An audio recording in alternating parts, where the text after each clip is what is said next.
အားလုံးပဲမင်္ဂလာပါ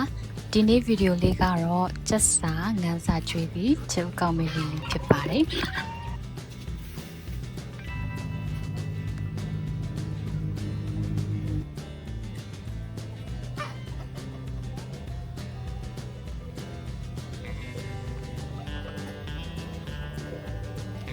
အရင်ဆုံးကျက်စာတွေရောကျွေးဖို့အတွက်နေဗီယာမြက်လေးတွေခူးနေပါတယ်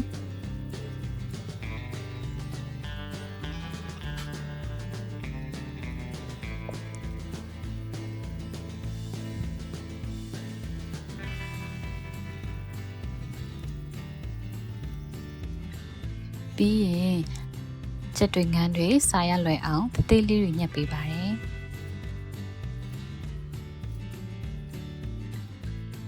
ခုကအစာထဲမှာနေဗီယာမြက်ပြင်ပေါ်တော့စကွဲပြောင်းနဲ့ထမင်းချမ်းနဲ့နဲ့ထိပ်ပြီးအားလုံးသမအောင်ရုံးပေးပါတယ်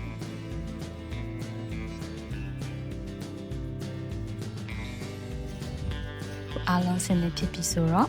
အစာသက်ကြည့်ကြမယ်ဒီချန်လေးထဲမှာတော့ငန်းကား၄កောင်နဲ့ချက်2កောင်3កောင်လောက်ပဲရှိတယ်ပေါ့နော်၄ချက်မှာတော့များတယ်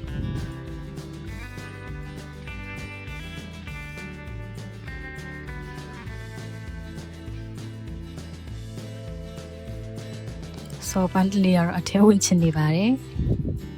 ဒီချက်တွေကတော့ဘေးချန်ကချက်တွေပါဒီချန်ထဲမှာတော့ချက်နည်းနည်းများတယ်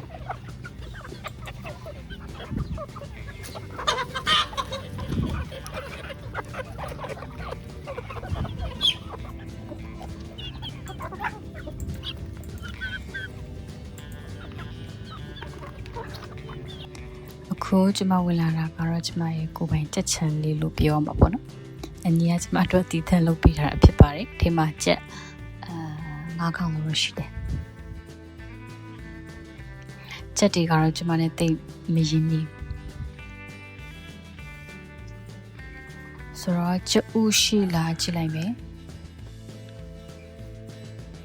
ကြက်ဥရှိလားရှိပါတယ်ကြက်ဥရှိပါတယ်3လုံးရပါတယ်မစိုးပါဘူး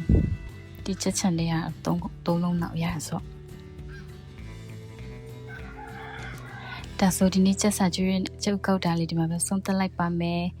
နောက်ဗီဒီယိုလေးတွေကဘာဖြစ်မလဲဆိုတာစောင့်ကြည့်ပေးအောင်နော် See you in the next video bye bye